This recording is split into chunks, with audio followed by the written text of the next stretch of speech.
intervalles. La première de la semaine et on commence avec un petit échauffement. Alors pour l'échauffement, ça va être un AMRAP de 6 minutes où on va effectuer 10 extensions mollets. Donc l'objectif, décoller ses talons, basculer sur les orteils pour réveiller du coup les mollets, on reste bien grandi, on en effectue 10, on essaye d'être dynamique à la montée. Une fois qu'on a fait ça, on fait 15 back lunge.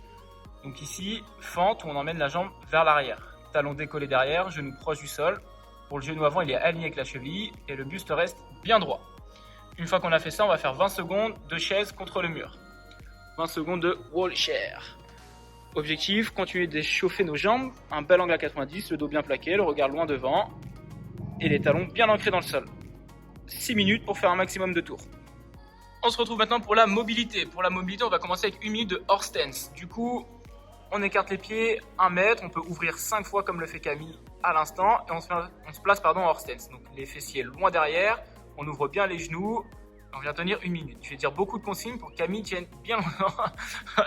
Une fois qu'on a fait ça, on se met en full squat et on fait 1 minute. Donc on replace les pieds, largeur de squat classique.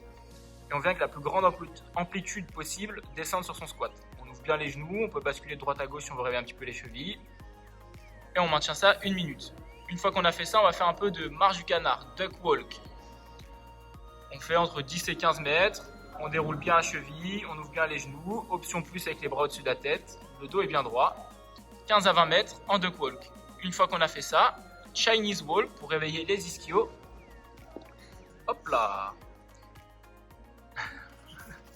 Une jambe tendue, une jambe fléchie. On incline légèrement le buste. Le but c'est de sentir la tension dans la jambe qui est tendue. La jambe fléchie là pour l'équilibre. Et on avance comme ça, 5 passages de chaque côté. On finira avec la proprio sur les chevilles. Donc, un petit peu de proprio, on imagine un carré. Et on vient de jumper, on fait dans un sens, dans l'autre. Pensez à alterner, cheville droite, cheville gauche. Murphy se tente aussi à la proprio.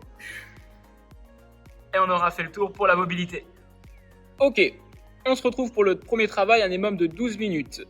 Donc minute 1, on commence pied faible, on va faire 8 à 12 pistoles. Donc pour le groupe de niveau A, pistoles sur chaise, box ou alors des demi-pointes.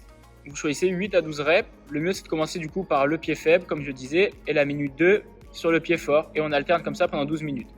Pour les groupes de niveau B, l'option sera le pistol squat en flamant rose. Donc jambes derrière la cheville, trouvez votre équilibre, on prend le temps sur la descente, on stabilise en bas et on souffle, on développe. Pour ceux qui maîtrisent, pistol squat. On n'alterne pas les jambes, je rappelle, vous commencez par votre jambe faible, on effectue 8 à 12 répétitions dans notre minute, et ensuite on passera sur la jambe forte, 8 à 12 répétitions. Voilà pour notre premier travail. Ok, pour la partie B, for time 12 minutes. On va essayer de rentrer sans pistol squat, donc même option que la partie A pour les groupes de niveau A, pistol sur chaise ou demi-pointe. Pour les groupes de niveau B, nous avons les pistol squats flamant rose. Cette fois-ci, on alterne. Et pour les groupes de niveau C qui maîtrisent un peu plus, on va venir faire des pistol squats classiques. Si vous êtes à l'aise, pourquoi pas vous lester. Petite difficulté, c'est que toutes les minutes, on va venir effectuer 5 V-up. Donc les V-up, jambes tendues, bras tendus, touche le sol. Je me referme, je touche cheville, je replace. Option, c'est de faire des small, mais comme il y en a 5, on essaie au maximum de rester tendu. Dès que j'ai fait ça, je repars sur mes pistoles. L'objectif, c'est d'enchaîner assez vite les pistoles pour avoir le moins de V-up possible à faire. Allez, on vous laisse avec ce WOD et les bonnes traces sur vos cuisses. En espérant que vous progressez de plus en plus sur les pistoles, et n'hésitez pas à nous faire vos retours afin qu'on puisse améliorer les séances et vous donner le meilleur contenu possible. Taguez-nous à Crossfit RR et on se retrouve pour la prochaine séance de pistoles. Salut!